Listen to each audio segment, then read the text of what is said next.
Hey YouTube, Kira Twig here, bringing you all my Orgoth the Relentless Yu-Gi-Oh deck profile for April 2020. Now, the biggest debate I had with this deck when I was creating it, whether or not I was going to call it the Orgoth the Relentless or the Duke Devlin deck profile. And I decided on the Orgoth the Relentless deck since I didn't really use too many other cards for Duke Devlin, just because they weren't truly that good. Red Strike Ninja, and actually he just didn't have too many other cards that were, powerful enough for a actual viable deck profile, since he just used cards from the Pharaoh's Servant booster pack and other cards like Uranzo, which are just normal monsters that don't really add too much to the deck. But the boss monster, Orgoth the Relentless, I would say is definitely a fun card to run, just focusing on different dice rolls for different effects that you can use with this card. And it did receive one kind of spell support when it came out in the Battles of Legend booster pack with Orgoth the Relentless. So I figured a deck profile was definitely needed just to show off the true fun you can have when you summon out this card onto the field. So let's go ahead and get started with the deck profile. So, being our boss monster, I am running 3 copies of Orgoth the Relentless. Now, those of you that don't remember, this was Duke Devlin's main boss monster in Dungeon Dice Monsters when he faced Yugi. I think it was defeated by his Dark Magician during that fight. But it was a definitely fun game to play as well, and pretty awesome that they made it into a card for the actual TCG. But with this card, once per turn during your main phase, you can roll a 6-sided die 3 times, and this card gains attack and defense equal to the total times 100 until the end of your opponent's turn. Then, if 2 of the results were the same, apply the appropriate effect. If all 3 were the same, apply all of these effects. So if you roll the same dice roll, then you pretty much have a truly powerful boss monster on the field, even more strong depending on how high the die roll was. If it's 1 or 2, this card cannot be destroyed by battle or card effects until the end of your opponent's turn. If it's 3 or 4, you draw 2 cards. If it's 5 or 6, this card can attack directly this turn. So if you roll all 3 6s with this card, boosting this card up to a true powerhouse, giving you 2 draws, and also making it attack directly and also be unaffected by your opponent's effects, that's what you aim for with this card. And the fact that you roll the dice once per turn makes it to a true homage to Dungeon Dice Monsters, where you would roll 3 dice each turn and gain different crests for different effects. So I think it's a true boss monster. It's not limited to any, kind of special summoning way to get this card out, which is what I focused on also in the deck when I show the quickest way to summon this card out onto the field, but also having its main spell card, which we'll talk about when we get to the spells, summon dice to rely on for summoning Orgoth out onto the field also, and just being very, very lucky with your dice rolls also. But also for some of the more dice support, I decided to focus on die roll cards for the rest of the deck as a big part of the plays. Like I said, Strike Ninja and all the other ones I think were just random monsters that Duke Devlin used because he used them in his Dungeon Dice Monster crest pool. But for the other dice roll cards, one of the best ones I would say is definitely Snipe Hunter. With this one, you can discard 1 card to select 1 card on the field, and then roll a 6-sided dice. If the result was not a 1 or 6, destroy the card. So as long as you have draw cards to discard, which you can easily get with Orgoth the Relentless's dice roll when you roll the same, you can then rely on Snipe Hunter to destroy a lot of your opponent's cards, and then just swing into your opponent with your boss monster, Orgoth the Relentless, and then relying on that die roll with your Snipe Hunter. 3, this card I just thought was the best die roll card along with Orgoth the Relentless to run in the deck. That's why I decided to max it out at 3.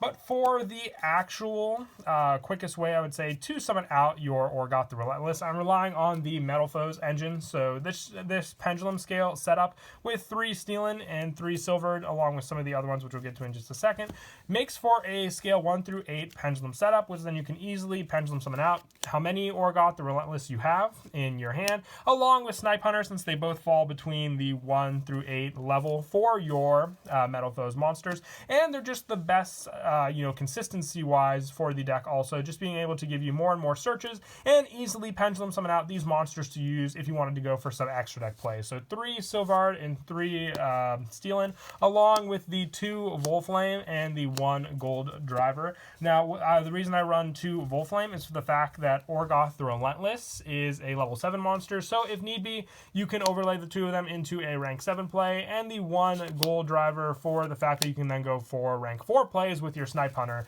in the deck also. And like I said, we don't really have too many cards to support Orgoth the Relentless, so just sticking as that as your main boss monster. For the rest of the monsters, I just run the 3 Ash Blossom being a good hand trap to rely on in the deck. But also just being the main focus is just getting out Orgoth the Relentless. You want other cards to protect your plays as well with this card, especially the draw power that Orgoth can provide against your opponent.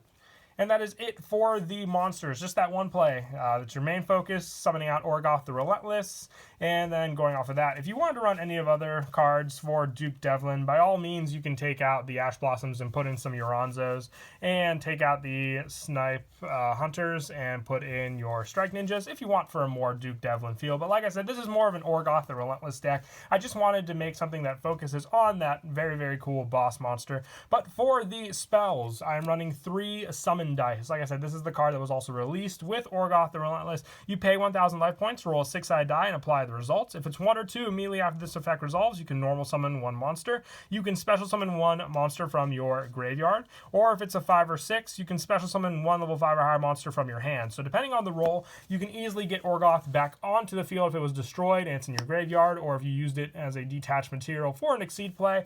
And then you can also use your Summon Dice to special summon it if it's in your hand as well. So just relying on that lucky die roll, if you don't have your Pendulum Scales, to summon it out with your Summon Dice onto the field. And once again, just like with Snipe Hunter, still playing into the dice mechanic. In the deck, I'm running 3 Dice Foon. This is a quick play spell. You roll a 6-sided dice. If the result is 2, 3, or 4, destroy 1 spell or trap card on the field. If the result is a 5, destroy 2 spell or traps on the field. If it is a 1 or 6, you take 1,000 damage. It's that gamble that makes for the true premise of the deck, just being able to rely on this card for that destruction play. You could easily just run, Twin Twister or Mystical Space Typhoon as well for the deck, but, where's the fun in that? The whole point of the deck is to rely on your dice rolls for all your plays, so I feel that Dice Foon is definitely much more needed in the deck for that gimmick of the deck also. And I also run 2 Power of the Guardians. This is just an equip spell that I wanted to test out. Once you equip it onto your Snipe Hunter or your Orgoth the Relentless, you have that protection from your opponent's card effects in battle as long as that card attacks, which most of the time with Orgoth the Relentless, you're going to want to swing into your opponent for some massive damage, so then you'll get the counters on your Power of the Guardians to rely on also. And also, still going with the 2 Twin Twister. I know I said I'd focus on the Dice Foon more for the Mystical Space Typhoon play, but still relying on just these 2 Twin Twisters, because if your opponent, Solemn Warnings or, Judgments, your Pendulum Summon of your Orgoth the Relentless, and you don't have your Summon Dice to get it back out onto the field, you at least want to clear out some of that back row, and running this along with Dice Foon, having the options to destroy 2 or more cards on the field with both of these cards is a big help for sure. And I also run the 1 Gold Sarcophagus. This is just to search out Orgoth the Relentless quicker into your hand. You don't really have too many search techniques to get it out. You just have to rely on drawing it a lot of the times. So this card definitely does help there. And the 1 Monster Reborn, along with Summon Dice, just a quick way to summon it back out onto the field, and then to use the dice roll of the card also for your plays. Being a once per turn with the card, but it's not a once per turn for Orgoth, so if you have multiples of Orgoth on the field, you can use the dice rolls for each of those cards also. So summoning multiples of them back onto the field is your best way to go about it also.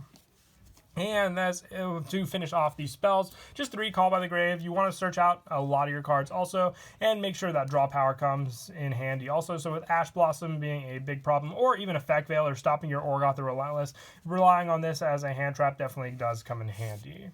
And that is it for the spells. Moving on to the traps, I'm running 3 dice reroll once per turn, one time during the rest of this turn. If either player rolls a die for a dice, you can have the player reroll. You can only gain this effect once per turn. So if you really mess up on your die roll, you can rely on dice reroll to just basically, if you didn't get the roll you want off of your Summon Dice or your Dice Foon, or even, Orgoth or Snipe Hunter, this card, when it's set up on the field, is a big plus for sure. Just then being able to activate it and then go for the reroll into hopefully something better also.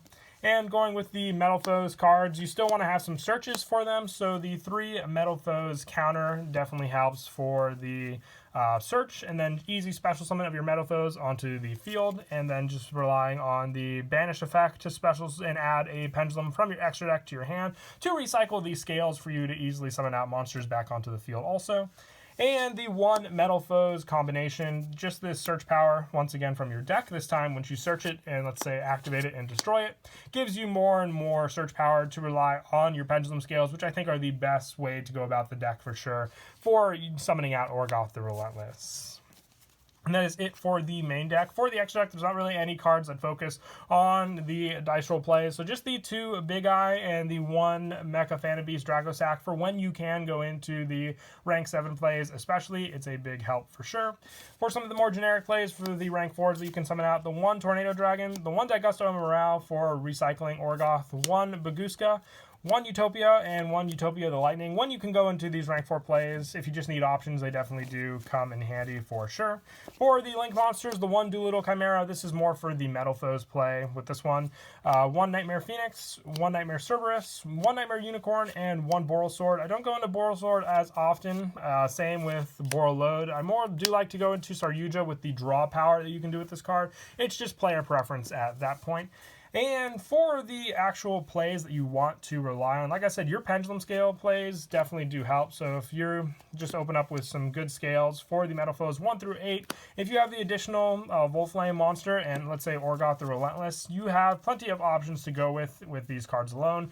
With your Monster Reborn or even just your Summon Dice, this would be your preferred hand to go on for the plays, being able to set up your pendulum scale and then pendulum something out your other additional monsters onto the field. You can then use Orgoth the Relentless's effect to roll the dice and then gain the additional effects. If you get the draw power with the same and just draw some other additional cards, whether they be, let's say the Snipe Hunter or the Orgoth the Relentless, you can even go for the summon dice, giving you more plays to summon out onto the field also.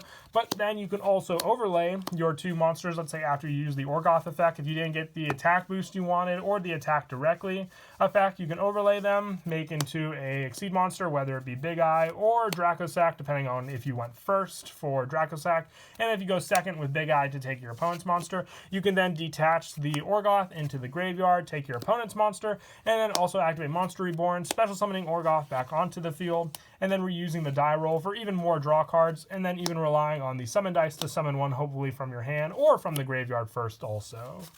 But that is it for the deck profile. I hope you all enjoy the video. Definitely, like I said, I think it's a very fun card. If you're looking for a fun deck involving dice rolls, Orgoth the Relentless is definitely your card to go for. But once again, do you feel this is more of an Orgoth the Relentless deck, or does it really play up to something that Duke definitely would play? Let me know in the comments down below. But until next time, please don't forget to leave a like and subscribe, and Kira Twig out.